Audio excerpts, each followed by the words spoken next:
Well, hello everyone and welcome. This is Monsters of Folklore. This is called the Crunched Up Paper House. My friend and I always used to walk through a wonderful, spacious park when we were younger. It was full of tall trees and it was very nicely maintained. In this large park there was an abandoned mansion. I can't really say how long it had been there, but on that day, the front door of the mansion was wide open. The two of us decided to check out what was inside this place. As we inched through the door, the very first thing we noticed was the mansion's floor was littered with crumpled up pieces of paper. Well, we looked at each and other, observed that was no furniture, nothing except for those wrinkled balls of paper. Now, the mansion had 6 rooms on its main floor, and every room we entered bore more and more scrunched up pieces of paper. We decided to open up one of the paper balls to see what was inside. Our curiosity got the better of us. I picked up a single wrinkled piece, and as my friend picked up another, I unfolded my paper, smoothing it out bends and dents. At that moment, it was almost as if a piece of a rainbow emerged before our eyes, and I was suddenly standing next to a large window in one of the upstairs rooms of the house. I was looking outside into the large park when I looked down at the piece of paper. I held it read, "Look outside the large window that oversees the park in the upstairs parlor." I dropped the piece of paper and it fluttered gracefully to the ground. Meanwhile, I stared at my open hands into a bout of horror. Dazed and utterly perplexed, I found my way downstairs and met up with my friend. He was in the kitchen sitting at a round table that hadn't been there before. Where did that come from? I wondered.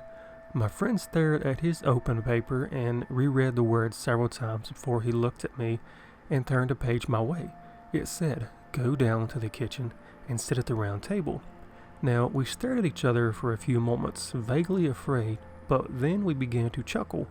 Within seconds, we were laughing our heads off, marveling at our newfound game. We could hardly believe what had happened, but being young as we were, the mystery was endless exciting. We decided to open another scrunched up piece of paper. As we opened it though, the crumbled papers on the floor, we experienced the same sudden flash of rainbow colors. But this time I ended up lying down in the field behind the mansion. When I peered onto the paper in my right hand, it read, "Lie down in the field behind the mansion." I giggled uncontrollably. After a few minutes of running around the house, I found my friend collecting multiple balls of paper in his arms, eager to experience more of these strange, exciting phenomenon. We both got the gist of what was happening at this point. We had no idea as to how it was possible, but we decided to have more fun with it. The supernatural always had a way of captivating our hearts.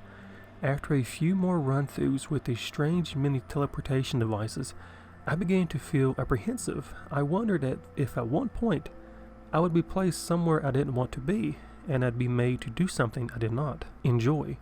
We continued though. Minute after minute, we unfolded many papers and traveled through bedrooms, closets, trees.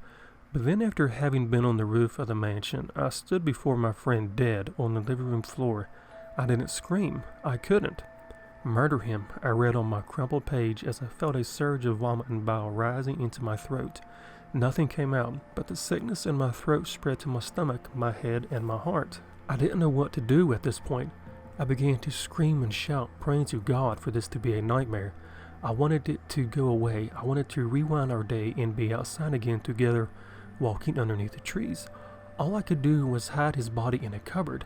I willed myself to be calm, and I hesitantly unfolded another paper in the hopes that the problem would correct itself. Once again, I saw the colors of the rainbow, and I found myself standing behind a tree several meters away from the house. I could clearly see the front door. Within a few instances, I saw both myself and my friend walk through that door. I began to wonder if I had died, or if I was having an out-of-body experience. I looked at the sheet in my hand, and the words sprawled upon it were, "Time will repeat itself, and a paradox will take place, and it will be allowed." That gave me an idea. In my pocket remained the paper that made me kill my friend. Without looking at it, I crumpled it back up. Quietly, I followed my other self, who had separated from my friend as he explored the rooms of the house. As I crept behind him, he turned around very suddenly. Before he could utter a syllable, I forced the paper in front of my eyes, and in a flash of rainbow colors, I was able to kill my other self. The laws of time allowed me to take over my dead self's place in this world, and also because of the fact that it was allowed to happen. as it was written on the second piece of paper that I had on me, which reversed time. It must have control over time and paradoxes, which made me now the new alive and present of my other dead self. I hid my limp, bleeding other dead self in a cupboard in the upstairs bathroom to rot. To my great relief, I heard my friend call my name from downstairs. My friend who managed to stay alive and well, my best friend. When I went downstairs, he greeted me excitedly, smiling childishly and being blissful and unaware of the situation. I pretended that nothing had happened. In a heartbeat, I told him that the house creeped me out, and that would be much better if we left. After that day, we never went near the mansion again. I don't know if anyone saw or heard about anything that happened between us, but I recently heard from another friend that the house had been demolished. And all I can tell you with great certainty that while this news a relief, I dreaded the probable prospect that my corpse was uncovered in the bathroom cabinet. But this is Monsters of Folklore. If you enjoyed this creepypasta narration, I'll probably do a few more because there is other ones that involve monsters and things like that I would like to do. But if you enjoyed it, let me know, drop a like, comment your thoughts on the story. I'll put a link to the crunched up paper house, down there in the description in case you want to go read it yourself or look at other ones. But thank you, and I'll see you later.